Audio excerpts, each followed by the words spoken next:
Lesego, what was your life like before you gave your life to Jesus?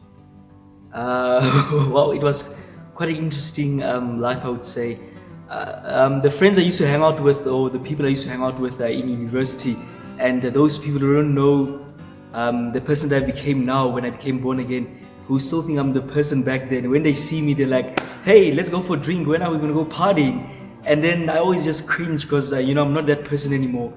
So yeah, basically in short words, I used to be a party animal. I used to go drink with friends and have a good time. Well, a good time as they called it with friends, and yeah.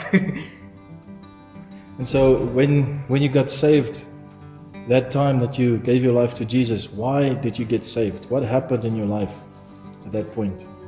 A lot of things happened in my life when I got to that decision, but basically I came from, I think, I can't remember the dates, but I came from Pretoria, and the previous night we were drinking and partying, and then I made it in time to come to Johannesburg on Sunday, and then I wanted to go to church, but I was smelling of alcohol, and then it was almost like a wake-up call to me, like, this is not really who I am, this is not who God wants me to be, this is not who I'm meant to be. I don't see God with my physical eyes, but if I would see my mother in my physical eyes, I would be embarrassed to go meet her in the state that I'm at. If I were to go to church smelling of alcohol the way I was, it would be too embarrassing. So I realized that's not who I was meant to be. And I grew up among like uncles and grandfathers and all those people who used to be drunk. And then as a kid, I saw them and I told myself I'll never become those people that they are.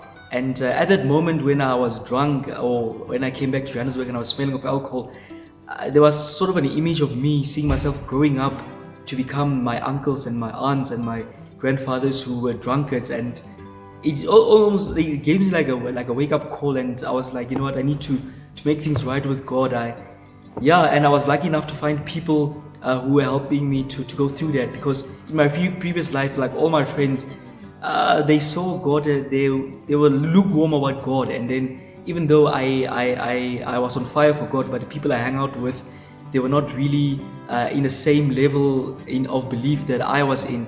So it kept me compromising and going partying and doing all those things I shouldn't do. So when I hung out with people who were saved, people who are in the same mission that I wanted to be with, it became easier. And then I don't have any regrets.